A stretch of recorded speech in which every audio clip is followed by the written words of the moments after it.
चुनौती है बाबा साहब को, ललाई सिंह को, या हमारे जो भी महापुरुष है।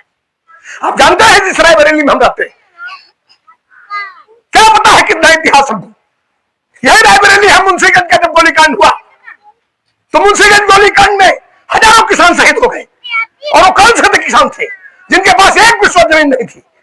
वो सब भूमिहीन किसान थे, दूसरों के खेतों में काम करने वाले थे, और जमींदारों का कोड़ा उनकी पीठ पे चलता था। उससे जमींदारों के कोड़े से और अंग्रेजों से लड़ते हुए हजारों लोगों ने शहादत दे दी।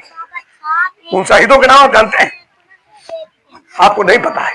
उन शहीदों में शिवबालक बेड़िया है, सबसे पहली गोली सीने में खाने वाला आदमी था शिवबालक बेड़िया। 1 इंच जमीन नहीं थी, गोली खाने वाले थे बुढ़ाई पासी, 1 भी इंच जमीन नहीं थी। 76 गवाह पेश हुए संघ विद्यार्थी के खिलाफ जो मुकदमा चला।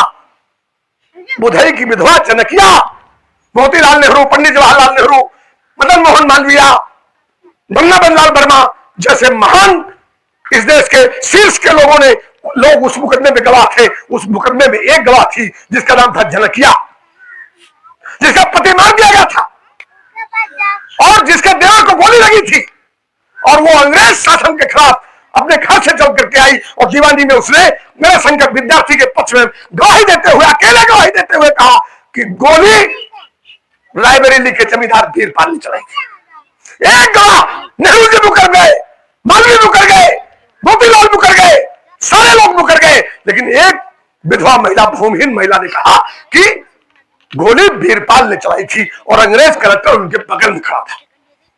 शरीफ कितना जानते हैं अपने इतिहास को? फुरसतगंज में कौन से लोग मारे गए?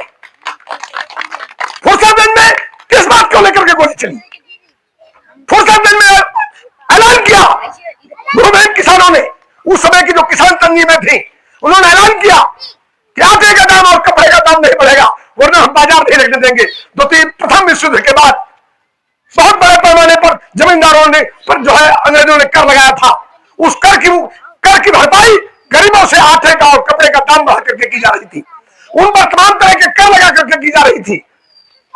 किसानों ने कहा कर नहीं बढ़ेगा और कपड़े और आटे का दाम नहीं बढ़ेगा। आटा किसकी जरूरत है? कौन बाजार में आटा खरीदता है? कोई 10 बीघे वाला किसान खरीदेगा, 100 बीघे वाला जमींदार खरीदेगा? वो सारे भूमिहीन लोग थे जो फुरसतगंज में बाजार बंद कराने गए थे कि आटे का दाम नहीं बढ़ेगा, कपड़े का दाम नहीं बढ़ेगा। वो चल